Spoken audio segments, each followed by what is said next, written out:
bienvenue dans la pause fitness. Alors, ce podcast est réservé à ceux qui veulent améliorer leur nutrition, leur entraînement et aussi peut-être leur style de vie. Donc pour tous ceux qui me suivent depuis quelques temps déjà, vous pouvez me laisser une petite évaluation sur la plateforme de podcast de votre choix. C'est ce qui m'aide le plus. Allez, on démarre l'épisode.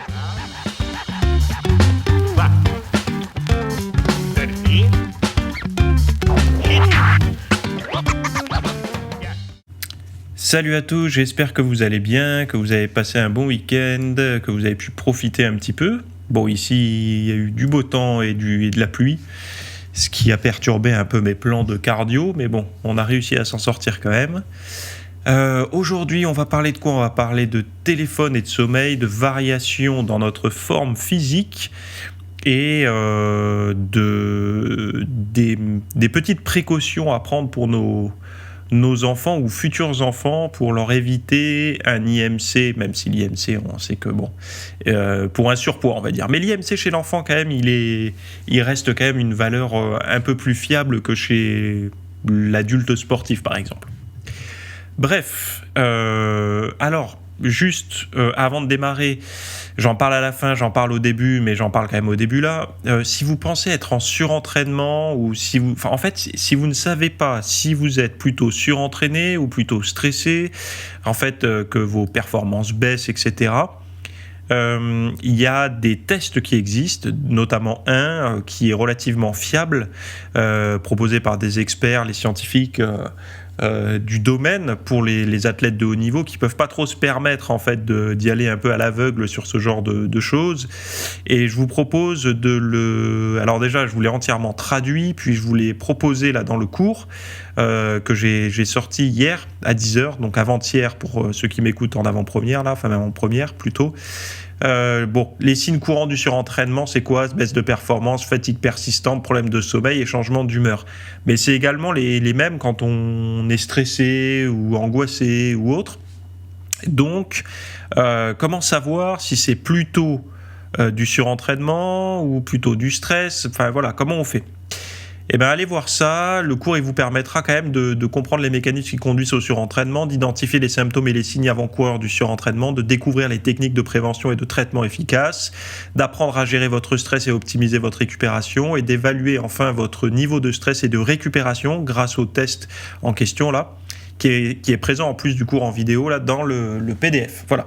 Donc je le dis maintenant, vous allez voir le lien qui se trouve en description et vous accédez à ça pour faire le test si vous êtes en surentraînement ou pas. Voilà.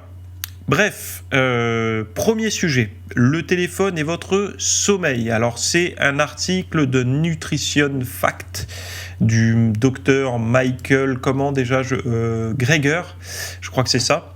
Oui. Alors, qu'est-ce qu'ils disent là-dessus ? Le téléphone et le sommeil. Donc, le sommeil est essentiel au développement physique et psychologique des enfants, des adultes aussi. L'utilisation des appareils électroniques a été associée à une quantité de sommeil insuffisante, une mauvaise qualité de sommeil, avec une somnolence excessive pendant la journée. Donc, en gros, la tête dans le cul. Donc chez les étudiants universitaires, le manque de sommeil peut entraîner l'utilisation d'appareils électroniques plutôt que de fixer le plafond. Mais dans la petite enfance, les problèmes de sommeil peuvent être causés par une combinaison de retard de l'heure du coucher en raison de l'intérêt pour ce qui se passe à l'écran et des difficultés à s'endormir parce que l'utilisation de l'appareil était trop stimulante. Bon, j'ai pas fini les citations, mais je vais juste faire une petite pause ici, juste pour vous donner 2-3 trucs. Je ne sais pas si vous avez un souvenir, ça c'est surtout pour ceux qui ont à peu près le même âge que moi, entre 30 et 40. Il est vrai qu'une insomnie en 2023 n'est pas... On ne meuble pas une insomnie de la même manière en 2023 qu'en 2000, ou même en 95, on va dire. En 95, j'étais un peu jeune, mais on va dire en 2000. Pourquoi ? Parce qu'aujourd'hui, et même avant l'arrivée des smartphones avec Internet haut débit dessus, quoi. Pourquoi ? Parce qu'aujourd'hui, on a toujours, si vous observez bien dans notre quotidien, on a toujours une réponse sous forme de distraction possible. chaque ennui, chaque frustration qu'on peut vivre au quotidien, on peut la tamponner par une stimulation visuelle ou sonore, mais globalement visuelle, avec notre écran, notre téléphone, quoi, ou notre iPad, ou peu importe. Donc j'aime bien l'idée de regarder, de fixer le plafond plutôt que d'utiliser un appareil électronique. C'est vrai qu'aujourd'hui, quiconque va faire une petite insomnie, donc une insomnie, c'est pas forcément... Alors, être insomniaque ou faire une insomnie, c'est pas forcément la même chose. Hein. Donc faire une insomnie, c'est pas forcément ne pas dormir la nuit. Toute la nuit. Ça peut être d'avoir du mal à s'endormir, de se réveiller de manière précoce, ou de se réveiller durant la nuit avec des difficultés à s'endormir, à se rendormir.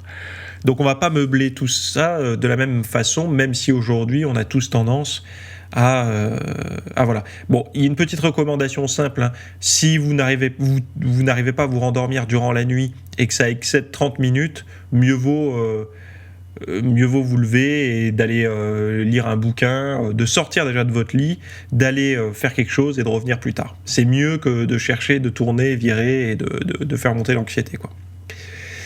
Bon bref, la lumière émise par les écrans affecte le rythme circadien en interférant avec la production de mélatonine. Mélatonine qui est, je vous rappelle, c'est ce petit synchronisateur, ce synchroniseur, on dit je crois, pour le sommeil. L'hormone de la somnolence qui commence à augmenter lorsque le soleil se couche. Si vous utilisez un appareil électronique dans l'obscurité, il peut être utile d'ajuster les paramètres d'éclairage pour qu'ils soient plus jaunes.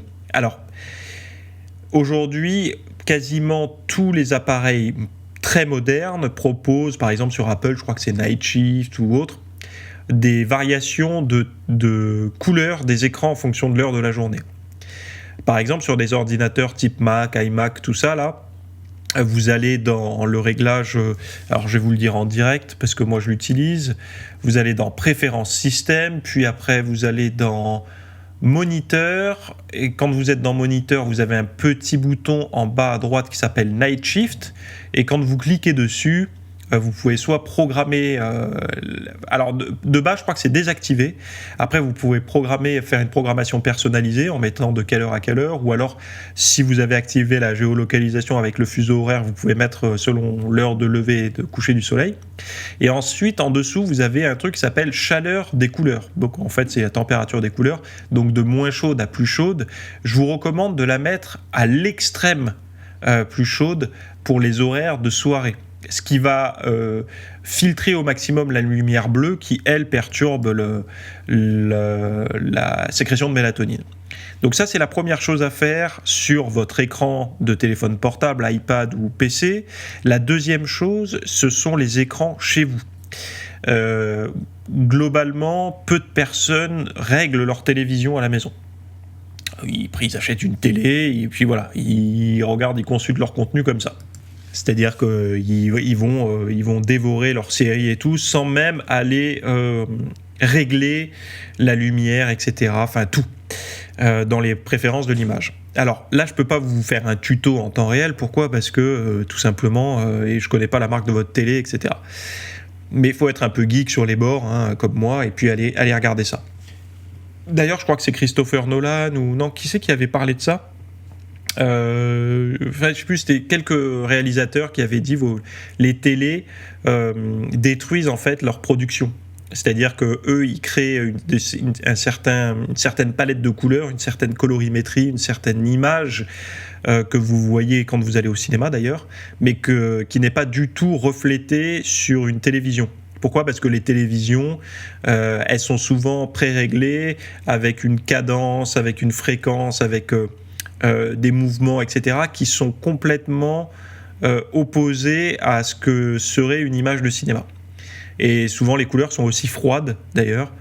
Donc, le premier petit conseil que je peux vous donner, c'est déjà de régler votre téléviseur sur film. Pourquoi sur film ? Parce que souvent, sur film, vous allez passer en 24 images par seconde, et en 24 fps, quoi. Et surtout, les teintes vont être plutôt sur des teintes de couleurs chaudes. Donc, c'est mieux, parce que plus c'est chaud, moins vous avez de lumière bleue.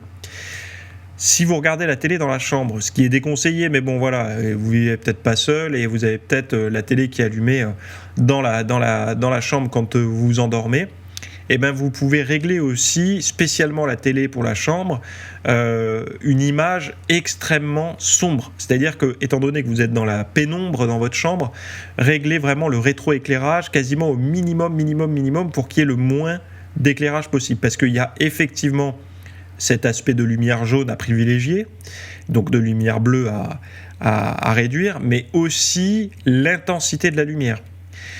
Pareil pour si vous lisez sur une Kindle ou sur un iPad, etc. Ne vous foutez pas la lumière trop forte. Essayez de la réduire quasiment au minimum. Surtout, plus vous êtes dans le noir, moins vous avez besoin de lumière, en fait. Donc voilà, et ne tenez pas non plus la tablette collée sur le pif. Bon, ce sont des petits conseils, mais l'idéal étant de lire à la bougie, on le sait tous, ou de s'éclairer à un feu de bois, on le sait tous. Mais qui peut faire ça aujourd'hui ? Pas grand monde. Donc voilà, donc les individus ayant une plus grande exposition à long terme au téléphone portable ou sans fil ont tendance à avoir des niveaux sanguins plus bas de l'enzyme bêta-protéine, blablabla, qui produit une neurohormone favorisant le sommeil dans le cerveau. Donc les chercheurs ont découvert que les sujets exposés au téléphone portable pendant une demi-heure, que le téléphone soit éteint ou en mode écoute ou en veille, s'endormaient environ 20 à 30 minutes, en environ 20 à 30 minutes, mais il fallait près de 50 minutes pour ceux exposés au même téléphone en mode conversation. Donc ceux qui mode conversation, c'est quoi ? C'est en communication, j'imagine. Hein. Les valeurs typiques de DAS, donc débit d'absorption spécifique de l'énergie du téléphone portable que notre corps absorbe, sont environ 9 fois plus élevées lors de la conversation que lors de l'écoute. Les études sont partagées à 50-50 en termes d'impact de l'exposition au téléphone portable sur le sommeil. L'exposition aux émissions des téléphones portables peut augmenter l'excitabilité de notre cortex cérébral, ce qui peut se traduire par des temps de réaction plus rapides. Donc en gros, quand on s'expose au téléphone, on a des temps de réaction plus rapides. Mais pourquoi ? Parce que les sujets exposés à un téléphone portable actif ont obtenu environ 4% de temps de rêve potentiel en plus, car ils ont montré significativement plus de sommeil paradoxal, REM, donc Rapid Eye Movement. Vous savez, le sommeil où c'est où vous avez les yeux fermés, enfin vous êtes complètement immobile, mais votre cerveau il tourne à plein régime et vous avez les yeux sous les paupières qui font droite-gauche. Ce qui, d'ailleurs, si vous connaissez la thérapie EMDR, c'est basé un petit peu là-dessus, même carrément là-dessus, parce que ce serait censé être pendant cette période que vous traiterez les choses dans votre cerveau, les problématiques mentales, j'ai envie de dire, ou les angoisses, etc. Même si ça sera certainement plus pointu dans les décennies à venir sur le sommeil. Voilà. Pourquoi je vous dis ça ? Parce que ce qui est intéressant de voir, c'est que quand on s'expose à un téléphone portable, on excite son cerveau qui va produire plus de sommeil paradoxal, mais si vous avez plus de sommeil paradoxal, vous savez que le sommeil, les phases de sommeil, donc sommeil léger, profond et paradoxal, et la période d'éveil, qui est également compris dans le sommeil, puisqu'on a des micro-éveils durant la nuit, c'est normal. Vous savez que ce ne sont que des histoires de ratios. C'est-à-dire que ce sont des ratios de comment on appelle ça ? Divers, il y a des cycles, et à l'intérieur des cycles, il y a des phases, voilà. Donc chaque phase compose un cycle. Donc toutes les phases composent un cycle, c'est-à-dire que vous vous êtes éveillé, puis en sommeil léger, puis en sommeil profond, puis en sommeil paradoxal, puis un micro-éveil, puis de nouveau en sommeil léger, puis etc. Donc vous avez des ratios de ces différentes phases de sommeil à travers un cycle. Et ces cycles n'ont pas les mêmes ratios à l'intérieur d'une nuit de sommeil. C'est-à-dire que durant la nuit, vous avez à peu près 4, 5, 6 cycles selon la durée de sommeil, un cycle fait à peu près 90 minutes. Mais en début de nuit, on a tendance à avoir plus de sommeil profond et en fin de nuit, plus de sommeil paradoxal. La problématique, c'est que si vous êtes exposé aux écrans et que vous avez plus de sommeil paradoxal, mais que vous dormez la même durée, ça veut dire que vous avez modifié les ratios à l'intérieur des cycles, puisque vous dormez le même nombre de minutes, d'heures dans la nuit. Eh bien, qu'est-ce que le sommeil paradoxal est venu cannibaliser comme autre cycle ? Le sommeil léger ou le sommeil profond ? Si c'est le sommeil profond, c'est problématique, puisque c'est celui qui nous permet de nous sentir frais comme un gardon au réveil et de bien récupérer physiquement, etc. Donc, ça pourrait expliquer pourquoi certains disent oh, moi, le téléphone ne me pose pas de problème, j'arrive à dormir, mais par contre, j'ai la tête dans le cul. Bon. Voilà, c'était une petite. Après, ça n'est que mon interprétation, hein, en fonction de l'article que je vous propose aujourd'hui, que vous pouvez aller lire. Bon, c'est en anglais, hein, mais voilà quoi. On passe à la suite. Pourquoi avons-nous des variations de forme physique, par exemple quand on fait du cardio? Donc ça, c'est un article de Sébastien Boller, je crois qu'il s'appelle comme ça, le rédacteur en chef de Cerveau et Psycho. J'aime bien ce bonhomme, hein. On sent qu'il est passionné par ce qu'il fait. Comment il s'appelle? Sébastien Boller, oui c'est ça, je ne vais pas écorcher son nom ni son prénom. J'ai trouvé son article intéressant parce qu'il explique, vous savez, parfois on s'arme de motivation pour aller faire du cardio, donc d'aller courir ou d'aller pédaler ou peu importe, mais de faire un cardio qui est jugé comme un cardio ennuyeux. Je sais que parmi vous, il y a plein de personnes qui font du cardio par passion, ils adorent le cardio, c'est génial. Moi, j'ai des phases où il y a des périodes où j'adore ça, et il y a des périodes où j'ai envie de me pendre quand je vais le faire. Et en fait, il y a des explications à ça. Alors, je vais vous citer, hein, mais le texte explique que le rôle de la dopamine, un neurotransmetteur libéré par le cerveau lors d'activités agréables, dans la motivation et la perception de la fatigue lors d'un effort physique. Donc, ce serait en fonction de notre dopamine, de notre sécrétion de dopamine, qu'on vivrait plus ou moins bien une sortie cardio de course à pied, par exemple.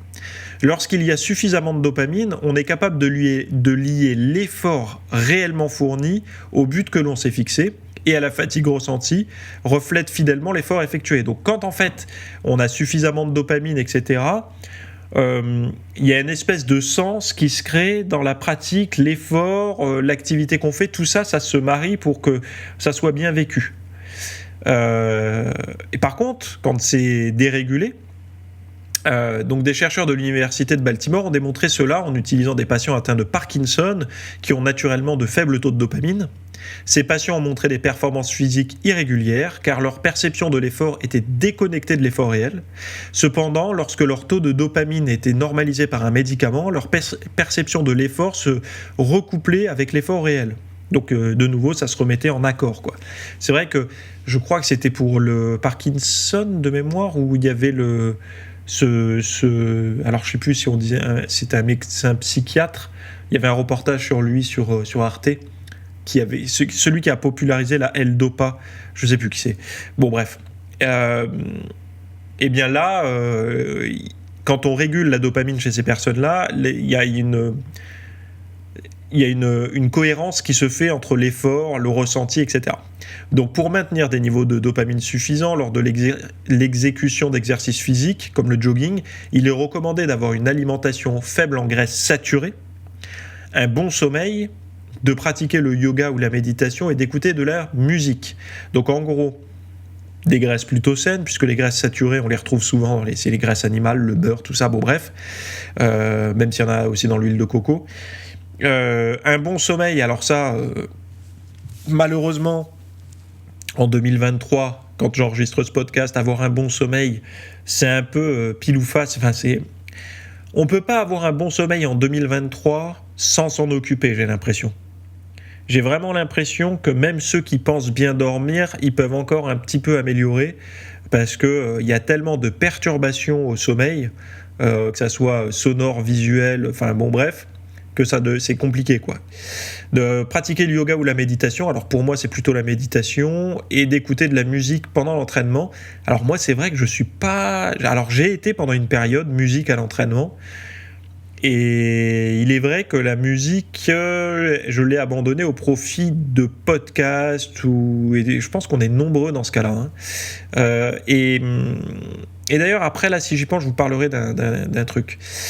Bien que certaines drogues, comme la cocaïne, provoquent une augmentation de la dopamine, elles ont des effets secondaires dangereux et sont donc déconseillées. C'est pas qu'elles sont juste déconseillées, elles sont aussi illégales et interdites. Enfin, illégales et interdites, c'est un peu la même chose. Donc la fédération est très dangereuse. La Fédération française d'athlétisme interdit l'écoute de la musique pendant certaines compétitions, la considérant comme une forme de dopage, mais elle peut être bénéfique pour la performance lors d'exercices physiques réalisés pour le plaisir. C'est vrai que il y avait un épisode c'est pas Big Bang Theory, c'est Brooklyn Nine-Nine, où le capitaine là, de la brigade, je sais plus qui lui demande vous mettez pas de la musique? Non, la musique est une béquille. Je crois que c'est Amy qui lui parle de musique et lui dit la musique est une béquille. Et j'avais retenu ça m'avait fait rire parce que c'est vrai que c'est pas faux en fait.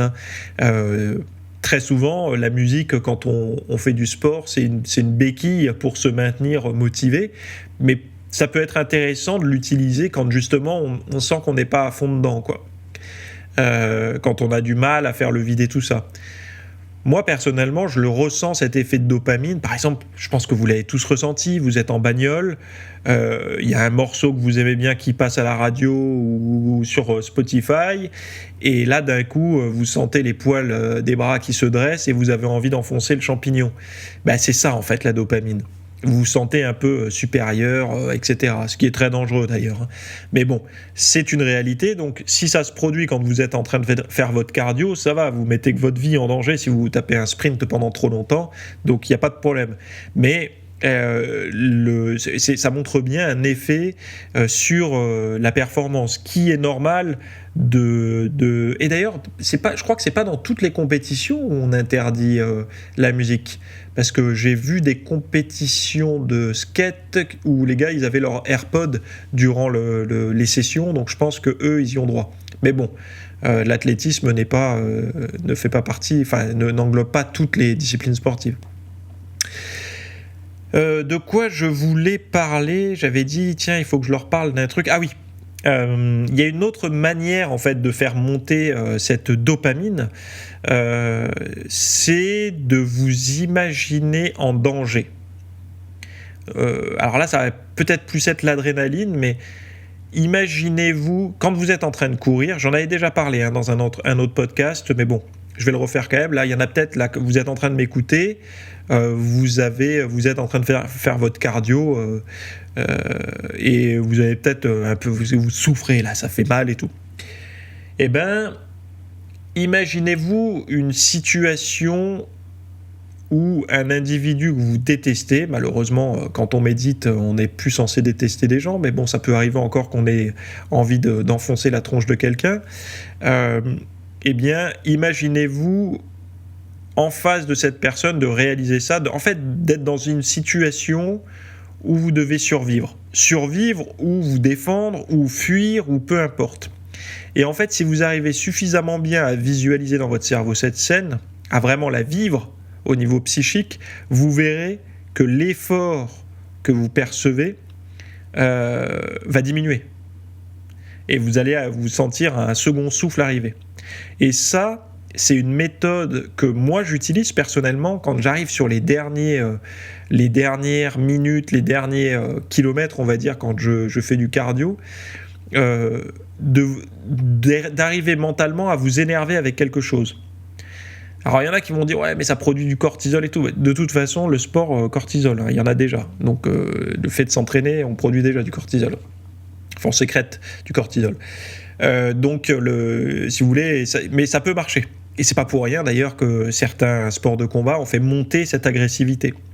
Donc si vous êtes capable d'aller rechercher cette agressivité-là pendant du cardio, donc là par exemple faites pause au podcast ou quoi, et cherchez une situation qui vous énerve dans votre tête, faites-la monter, et vous verrez que cette sécrétion de neurotransmetteurs et d'hormones qui vont s'en suivre, eh ben, ça vous permettra de performer un petit peu.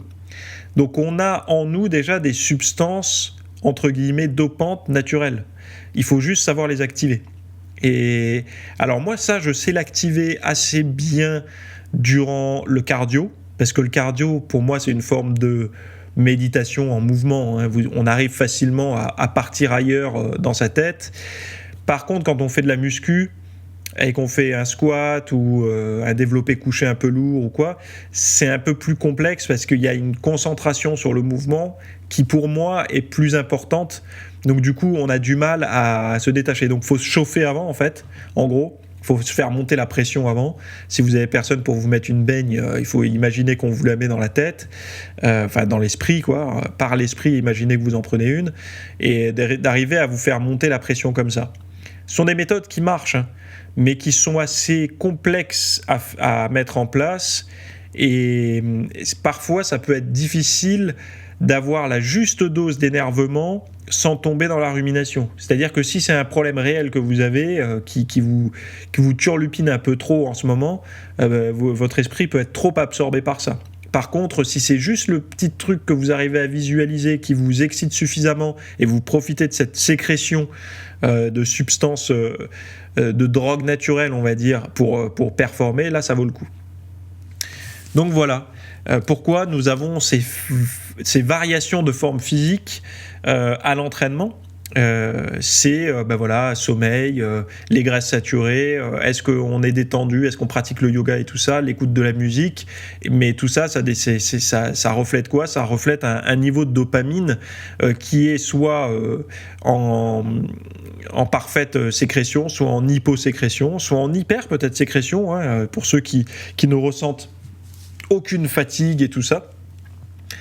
Et l'idéal étant d'être quand même connecté, d'avoir la bonne connexion entre l'effort réel, le besoin du corps, hein, parce que ça sert à rien. Moi, par exemple, quand je fais du cardio, les premières ressorties de cardio, donc c'est-à-dire que si moi j'aime bien faire du cardio par type, par exemple, pendant une période je marche, pendant une période je cours, donc une période de l'année. Hein. Pendant une période ça va être du vélo ou du stepper, pendant une période là en ce moment c'est du skate. Enfin voilà, d'essayer de trouver des choses pour rester motivé à faire du cardio, parce que mon sport de prédilection c'est plutôt la muscu plus que le cardio. Donc le cardio je sais qu'il faut le faire, donc j'essaye de trouver des feintes pour réussir à le faire en aimant ça. Eh bien, si on n'est pas connecté, si on a trop de dopamine, et moi ça peut m'arriver d'avoir trop de dopamine quand je me lance dans une nouvelle forme de cardio, on s'écoute moins. Et en fait, on fait la sortie, on se dit « Ah, super, j'ai géré, même pas de fatigue et tout ». Puis le lendemain, en fait, on se rend compte qu'on est complètement sur les rotules parce qu'on a poussé trop loin la machine, en fait. On a eu un rythme trop élevé sur trop de kilomètres et donc on s'est un peu malmené, quoi. Bref, voilà. Pour ce sujet. Sujet suivant, pour nos enfants, il y a pourquoi le sommeil est très important pour nos enfants, et il ne faut pas oublier que si nous, on souffre de la mauvaise qualité de sommeil, même si on a l'impression de bien dormir, encore une fois, moi je me plains pas de mon sommeil, j'ai mes 8 heures par nuit et tout ça, donc pas de problème, mais globalement notre sommeil est quand même de moins bonne qualité aujourd'hui qu'il n'a pu l'être à l'époque où il n'y avait pas de lumière artificielle et tout, ça c'est quasi sûr en fait, même les bestioles elles en souffrent de ça. Donc une durée de sommeil insuffisante est associée à un indice de masse corporelle, donc un IMC plus élevé, à un tour de taille plus grand et un rapport taille-hauteur plus élevé chez les groupes d'âge de 9 à 12 ans et de 16 à 18 ans. Une durée de sommeil prolongée en semaine est associée à un IMC plus élevé chez les 13 à 15 ans. Ne pas faire de sieste habituelle pendant la journée et faire une sieste pendant la journée de moins de d'une demi-heure par jour par rapport à une demi-heure à une heure par jour augmente le risque d'un IMC plus élevé chez les 13-15 ans et le premier est également associé à un tour de taille plus grand chez les 9 à 12 ans. Se coucher tard est associé à un tour de taille plus grand et un rapport taille-hauteur plus élevé chez les 9-12 ans et un IMC et un rapport taille-hauteur plus élevé chez les 13-15 ans. Et les étudiants âgés de 9 à 12 ans ayant un décalage horaire social supérieur ou égal à 2 heures ont un IMC plus élevé après ajustement. Donc, tout ça pour dire que le sommeil, qui est lié grandement aux écrans, mais également au laxisme, parce qu'il y a je ne sais pas comment vous avez été élevé, mais globalement, à 20h, 20h30, nos générations, il fallait aller au pieu, quoi. Donc on mangeait, on avait le droit de regarder les infos, la fin des infos et le début, je sais pas ce qu'il y avait, je me rappelle plus ce qu'il y avait à la télé, mais bon, du programme et au lit. Maintenant déjà les programmes commencent trop tard Et en plus de ça, il y a il y a certains enfants qui switchent de tablette à la télé, de la télé au je peux t'emprunter ton téléphone s'il te plaît, et puis trop d'écran quoi. Et puis bon, certains ont carrément les écrans dans la chambre, voire le téléphone sur la table de nuit. Ça peut conduire dans l'avenir à un enfant, un futur adulte en surpoids. Donc là, on ne parle pas de responsabilité individuelle, hein, parce qu'un enfant n'est pas responsable de soi, hein, pas encore. Il le sera à l'âge adulte. Là, aujourd'hui, la responsabilité, c'est nous, les parents. Donc les adultes pour les enfants. Nous sommes responsables de leur avenir et de leur rapport taille-hanche, taille-hauteur, IMC, tout ça, c'est nous aujourd'hui. Donc si demain, il est en surpoids, on ne peut pas s'en prendre à lui. C'est à un moment donné, c'est une forme de responsabilité des parents, quoi. Et d'ailleurs, il y a certains pays, je crois que c'était en Angleterre, où des enfants ont été retirés de leurs parents parce que, en fait, c'était une forme de maltraitance. Ils les nourrissaient mal, en fait, hein, avec souvent, on dit... en fait, je sais que c'est très bancal de dire ça, hein, mais c'est choquant même. Imaginez, vous avez un enfant obèse, on vous dit on va vous le retirer parce que vous vous en occupez mal, mais vous avez envie mais de quel droit vous m'enlevez mon enfant? Et ça se comprend en fait, c'est votre chair, c'est votre sang, c'est terrible. Mais parce qu'on prend le problème que par cet angle-là.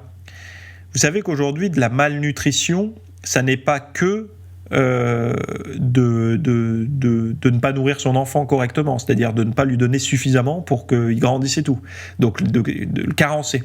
Parce que la carence alimentaire peut subvenir aussi en surpoids. C'est-à-dire qu'une obésité, on peut être obèse et carencé, parce qu'on n'a que en fait de la malbouffe. Donc d'être carencé par pas assez ou d'être carencé par trop, si vous voulez, le corps en fait il vit mal les choses. Et si on est capable... Aujourd'hui, je pense que ça ne vous choquerait pas qu'on retire un enfant à une famille parce qu'il n'est pas alimenté, on ne lui donne pas à manger. Et dire, bah oui, c'est normal, cet enfant, pauvre enfant, on va le prendre, on va le donner à un foyer ou le mettre à un endroit où il aura suffisamment à manger. Mais par contre, ça pose problème quand l'enfant est obèse, on a du mal, il y a un bug en fait dans notre tête, on se dit, mais il est obèse, donc il ne manque pas, donc non, on peut... alors que si, au niveau de la santé, c'est problématique aussi. Et alors en France, je pense pas qu'il y ait de cas comme ça, hein, encore il faudrait voir, mais de maltraitance par ça. Mais c'est vrai que moi, des fois, je regarde des reportages parce que j'aime regarder les phénomènes de société et tout, parce qu'on est déconnectés de ça. Hein. Vous, moi, on se rend pas compte. On comprend la nutrition, on fait du sport et tout, donc on a l'impression que les choses avancent et tout, mais ça avance pas, hein, c'est pire de jour en jour. Hein. Nous, on est dans notre petit microcosme de fitness, machin et tout, mais le monde au niveau nutrition, surpoids et tout, ça va mal. Hein. Y a pas, la connaissance n'avance pas, l'ambiguïté règne grâce aux industriels, parce que la meilleure chose à faire quand vous voulez faire douter les gens et leur faire manger vos produits, c'est de les faire douter. Hein. Ouais, c'est pas forcément le sucre, c'est pas forcément le gras, en fait, c'est parce que le sport, machin, et de créer le doute, c'est un peu comme ce que faisait l'industrie du tabac avant. Hein. Ouais, c'est pas forcément le tabac qui donne le cancer, c'est plutôt X ou Y, machin. Donc, si vous arrivez à implanter du doute dans l'esprit des gens, et c'est ce qu'ils arrivent à faire, hein. Même dans le petit monde du fitness, il y en a qui disent on peut manger des glucides, on peut manger des graisses. En fait, les gens se créent des espèces de micro-sectes, et qui gagne en fait, c'est l'industrie agroalimentaire parce qu'elle continue de vendre ses produits. Par contre, si tout le monde s'accordera pour dire, et tout le monde peut s'accorder sur un sujet, c'est de manger des aliments sains, naturels, bruts, sans pesticides et tout. Et là, le problème, c'est que ça, regardez qui vous le vend. C'est plus les mêmes personnes qui vous vendent ce genre d'aliments. Et c'est ça, en fait, la petite nuance. Bon, pourquoi je dis tout ça ? Parce que nous, on a l'impression que tout va bien, mais ça va plutôt mal. Et que quand je regarde ce genre de reportage pseudo-réalité, pseudo-télé-réalité, où ils mettent des enfants obèses dans des camps, des camps d'été pour essayer de maigrir et tout, et bien souvent, quand ils retrouvent leurs parents, on voit les parents sont en surpoids, les parents sont complètement ignorants pour eux, en fait, mal manger, c'est... Il y a plein de gens qui mangent mal et le bon Dieu, il en a sélectionné quelques-uns pour les faire grossir. C'est pas réellement comme ça, en fait. C'est en partie génétique, mais globalement, il y a tout un mode de vie. Mais c'est pas parce que... comment dire ? Imaginez un enfant qui naît avec un problème de santé. une faiblesse génétique qui le prédispose, par exemple, à de l'asthme. Donc du coup, il va être, je sais pas, je connais pas l'asthme particulièrement, mais j'imagine que quand il y a de la poussière ou quand il y a des pollens ou quand il y a des choses d'allergie ou autre, ou de l'effort intense et tout ça, il est peut-être plus fragile qu'un autre. Eh ben, vous allez pas vous dire, ouais, mais pourquoi, vu qu'il y a d'autres enfants qui le font sans problème, le mien devrait pouvoir le faire aussi? Eh non, en fait, il faut lui donner un traitement, le pauvre, sinon il va peut-être en crever. Et c'est en ça où on a du mal à mettre l'alimentation sur un même terrain, en fait l'obésité surtout et le surpoids sur un même terrain que d'autres pathologies. On a du mal encore aujourd'hui à voir le surpoids comme une pathologie future ou actuelle. Parce qu'en fait, c'est soit l'un, soit l'autre. C'est soit la pathologie est déjà là, donc je sais pas, il y a un diabète de type 2, il y a une hypercholestérolémie, ou je sais pas, une dyslipidémie plutôt, on va dire. Peu importe, un problème de santé ou une pathologie inflammatoire, ou alors il n'y a rien aujourd'hui de palpable, mais il y a un terrain pour l'avenir. C'est-à-dire que ça arrivera à un moment donné. Donc dans tous les cas, c'est une forme de pathologie. En fait, il n'y a pas de surpoids sain, il n'y a que du surpoids malsain actuel ou futur. Ça, ce sont les chercheurs et les médecins les plus sérieux qui sont capables de le dire. Après, ce qu'il faut voir, c'est que tant qu'il y aura cette petite barrière entre... C'est pour ça, je prends l'asthme, parce que l'asthme, c'est un truc qui, je pense que tout le monde a déjà entendu parler de quelqu'un qui a de l'asthme. Il a ça, c'est quoi? C'est de la ventoline ou je sais plus quoi. Il y a ce truc-là pour traiter. Et c'est pour ça de dire, ouais, mais les autres le font, alors pourquoi moi je peux pas le faire? Parce que toi, tu as une faiblesse, tu as de l'asthme, donc il faut que tu prennes ta ventoline si tu le fais.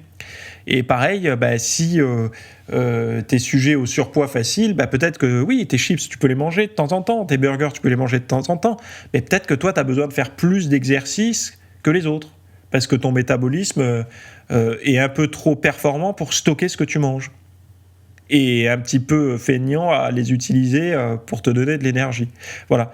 Bref, c'est toujours compliqué de parler de ces sujets, parce que quand on associe obésité, qui est un sujet très tendu en ce moment, et qu'en plus on ajoute ça aux enfants, qui est un sujet, on n'y touche pas, ce qui est normal, c'est l'avenir et tout ça. Enfin, on n'y touche pas, il faut aussi les mettre dans de bonnes conditions pour assumer le monde un peu bizarre dans lequel on les amène, quoi. Bon, pour rappel, le surentraînement ou le stress chronique, c'est vrai que ça, je reviens à ça parce que combien d'entre vous se sont déjà dit punaise, est-ce que je suis en surentraînement? Est-ce que c'est parce que je suis fatigué? Est-ce que c'est du stress? Parce que c'est vrai alors moi, je sais pas comment vous vous entraînez, mais moi, personnellement, l'entraînement fait partie quasiment de mon quotidien. C'est-à-dire que quand je prends un jour de repos, c'est presque un effort de me reposer. Quand je dis un effort de me reposer, c'est de me dire... En fait, c'est un conflit interne de me dire « Ah, aujourd'hui, soit c'est prévu, je prends du temps pour moi, soit je prends du temps pour moi parce que mon corps le demande, quoi. » Et c'est assez difficile à savoir. C'est vraiment un travail de petits marqueurs, de petits indices à essayer de détecter. Et c'est pas facile, je vous garantis que ça demande des années si vous partez comme ça à la recherche par vous-même. Après, il y a des outils aujourd'hui, heureusement, quand on fait des recherches pour essayer de gagner du temps. Et c'en est là, le test que je vous propose d'ailleurs en fait partie. Mais c'est vrai que c'est pas facile de vous dire est-ce que c'est de la flemme, ou est-ce que je suis surentraîné, ou est-ce que c'est parce que je me suis embrouillé avec mon patron, et ça, c'est pas facile à savoir. Et c'est vrai qu'on a tous été confrontés à ça à un moment donné, de se dire est-ce que j'en fais pas un peu trop, etc. Et puis les choses avancent aussi. C'est-à-dire que quand on a 15-20 ans, on a un rythme d'entraînement qui peut être beaucoup plus élevé que plus tard, quoi. Même si pour moi, la fréquence d'entraînement peut être assez élevée, c'est après la fréquence de haute intensité, donc d'aller à l'échec, de faire du HIIT en cardio et tout, qui doit être bien modulée. Voilà. Non pas sur une périodisation mensuelle ou annuelle, mais plutôt quasi, on va dire hebdomadaire, voire si possible, quotidienne. Et donc là, ça demande déjà une bonne confiance en ses compétences et à son auto-analyse, et également dans les différentes méthodes d'entraînement, parce que forcément, si vous êtes habitué à vous entraîner toujours en très très lourd à l'échec et tout, et on vous dit tu continues à t'entraîner mais va plus lourd à l'échec, ouais mais je fais quoi? Voilà, là c'est là où il faut justement avoir des outils pour réussir à s'entraîner différemment, réussir à utiliser d'autres méthodes d'entraînement pour continuer à se faire plaisir et aller dans le sens de son progrès, on va dire, esthétique, physique ou performant, et pas se surépuiser, quoi. Parce qu'imaginez un sportif de haut niveau, qui s'entraîne entre 4 et 5 ou 6 heures, parfois même plus par jour, le surentraînement chez lui, il apparaît, c'est assez rare déjà, et quand il apparaît, c'est que vraiment que le coach a merdé, voilà, il y a quelque chose, quoi. Où il dort pas, il y a quelque chose. Donc voilà pour moi aujourd'hui, voilà les sujets que j'avais à vous proposer. Le dernier là sur le surentraînement, allez voir le lien que je vous ai mis, c'est hyper intéressant en description. Et puis sinon on se retrouve la semaine prochaine pour un nouvel épisode. Bye bye. Merci d'avoir écouté cet épisode. Alors, avant de partir, j'avais juste quelque chose à vous partager. C'est vrai que vous avez peut-être des temps morts à meubler, que ce soit des temps de trajet dans les transports en commun, du cardio un petit peu long sur un tapis de course, ou alors tout simplement envie de remplacer les programmes que vous avez la soirée pour de l'apprentissage. Vous êtes peut-être adepte des émissions, des documentaires, des reportages, etc. Sauf que dans le monde de la musculation, de la nutrition, du développement, d'un mode de vie sain, etc. C'est un peu maigre en contenu dans les médias grand public. Et donc, ce que je vous propose, moi, personnellement, c'est d'aller faire un tour dans la bibliothèque alors, c'est un Netflix version fitness privée qui vous coûtera moins cher qu'un lavage auto rouleau par mois. Et là, vous avez vraiment tous les sujets. Alors, c'est plein de cours que je propose. Il y en a déjà plus de 300. Ce sont sur le sommeil, sur les hormones, sur la nutrition. Donc ça peut être pourquoi on a faim, pourquoi on n'arrive pas à tenir un régime, comment faire, quelles sont les solutions, mais aussi d'anatomie pour l'entraînement, des programmes d'entraînement. Donc tout ce qui est lié à la perte de graisse, si vous avez du gras sur le bas du ventre depuis des années, ou alors si vous avez du mal à prendre de la masse musculaire, tous ces sujets du plus connu, entre guillemets, du plus recherché au plus pointu, tous ces sujets sont largement abordés dans cet espace VIP. Donc, pour rappel, pour y accéder, vous avez un lien en description. Si vous ne le trouvez pas, vous allez sur www.fitnessmiss.fr et vous faites devenir membre. Voilà, vous trouverez sur le site. Et vous accédez à ce contenu caché que vous pourrez écouter partout. Voilà, je vous laisse ici. Très bonne fin de journée à tous.